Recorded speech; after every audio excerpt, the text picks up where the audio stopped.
I have never been fully satisfied with the results of the Warren Commission that tried to, or thought they succeeded, in explaining the assassination of John Kennedy. I am absolutely convinced that that was the government was involved in that. The government of the United States. I really am. I mean, I've never tried to hide it in the 60 years since it occurred.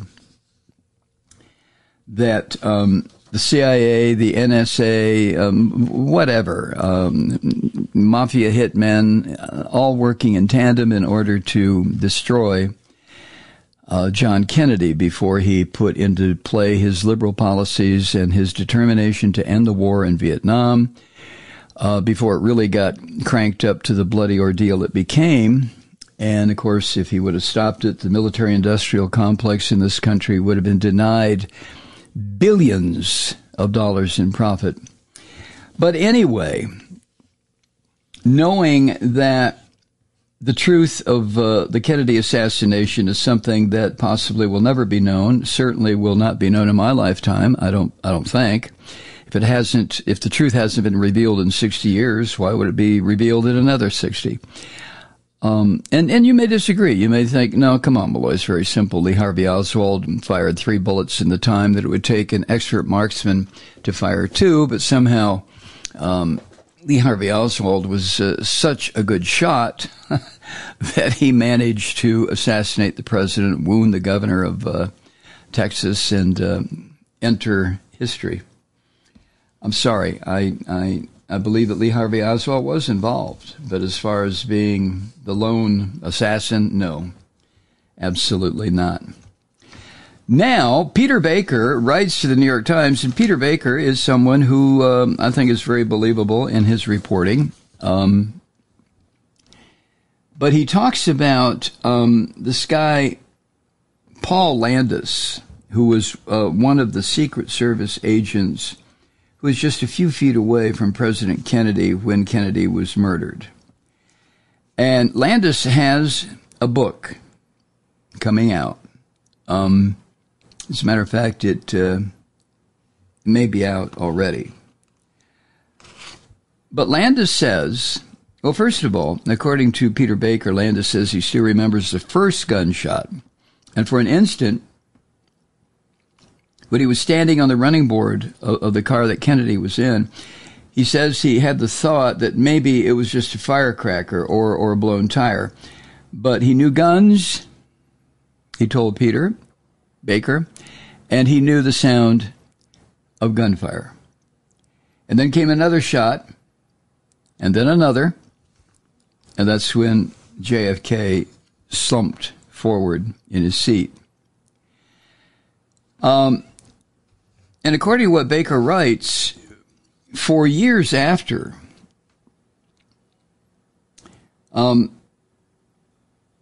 this gentleman, Paul Landis, says he relived that grisly moment in his dreams.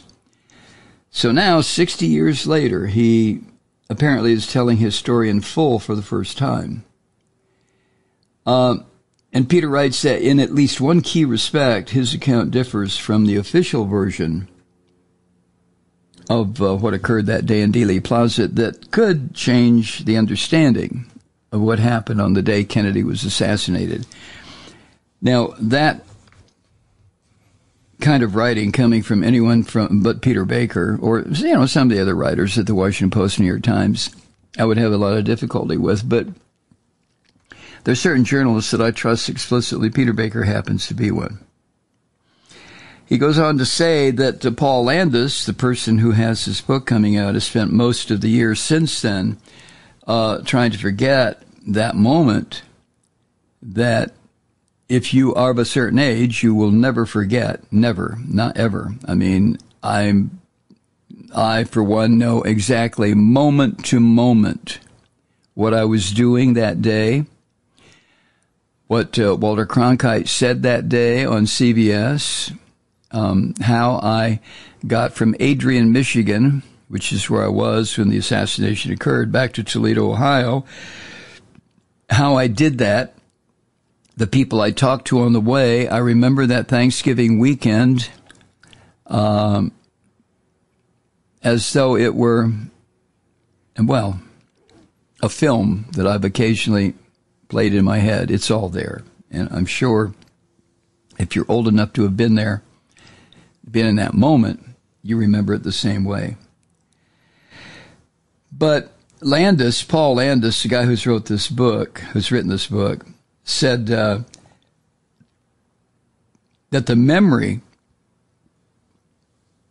of that explosion of violence that took JFK's life, it almost got John Connally's life, and then the ensuing race to the hospital, trying to get Kennedy to Parkland Hospital before he died. And then the flight home, and we've all seen that picture of Lyndon Johnson being sworn in with Jackie Kennedy standing there in a state of suspended animation. I'm sure God only knows where the woman's mind was, with her husband's blood on her pink dress. And then that funeral with John Jr. saluting, not knowing, I'm sure, what he was doing. Of course, he was just a little kid. But John Jr. saluting the cortege, the funeral, the wagon that his dad's coffin sat on as it passed by. It was all too much for Mr. Landis. It was too much for me. Was it for you? I don't think I ever cried so much as the way I cried when that funeral occurred. That silence, those muffled drums. I will remember the cadence of those drums until the moment I die. There's no way to escape it.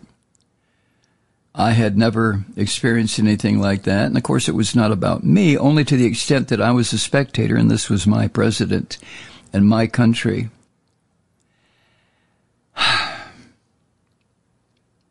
Anyway, it was so overwhelming to this guy, Paul Landis, that he says he left the Secret Service and he left Washington behind.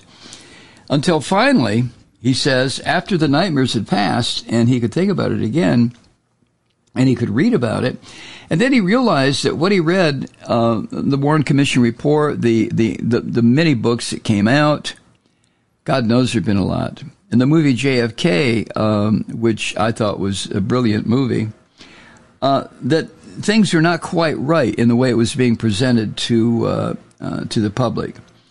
And as it turns out, if his memory, his recollections are correct, that so-called magic bullet may not have been so magic after all. You know what I'm talking about, the single bullet theory, the one that said the bullet that killed Kennedy did a diagonal crisscross in the open limousine and hit John Connally, right?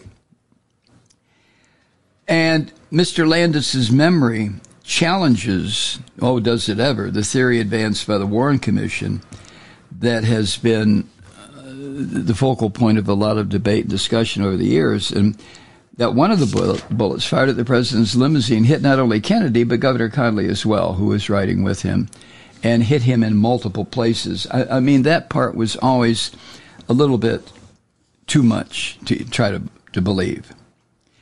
So anyway, by Paul Landis's account, included in this forthcoming memoir, what he has written could rewrite the narrative of one of the most earth-shattering days that this country has ever experienced. And it may not mean any more than that, but it could also encourage, Peter Baker writes, those who have long suspected that there was more than one gunman in Dallas that day, which I have believed from shortly after the assassination. It just, even back then, 60 years ago, it was too hard to believe that one person was able to do that once we understood who Lee Harvey Oswald was and what he might have been capable of. Peter Baker writes, as with all things related to the assassination, his account, Landis's account, raises questions of its own. Landis remains silent for 60 years, which has fueled doubts even for his former Secret Service partner.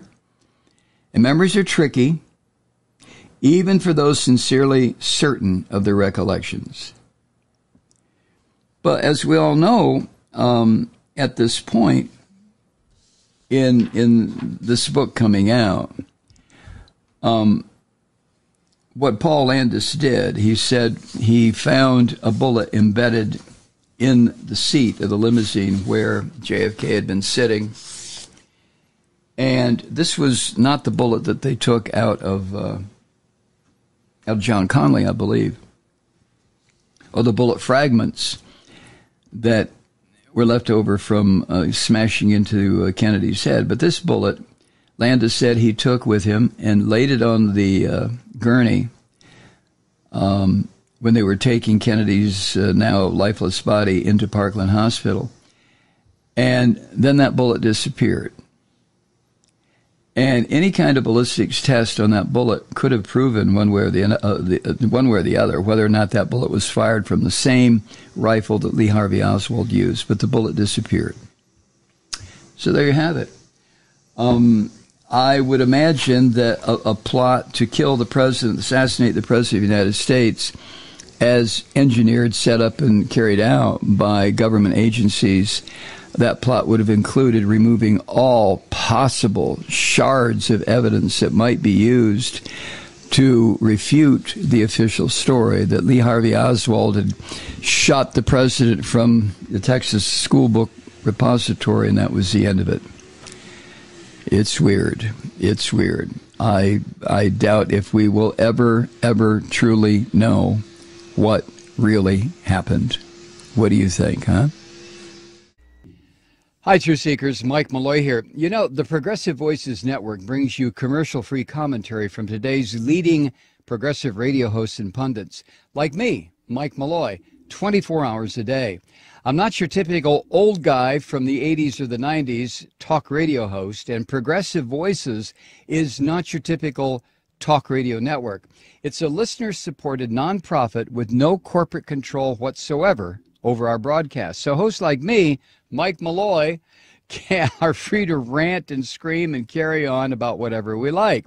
We're often controversial, but we're never boring. Weeknights, 9 p.m. in the East, 6 p.m. in the West on the Progressive Voices Network. Always progressive, always on. I'm Mike Malloy. Keep it lit.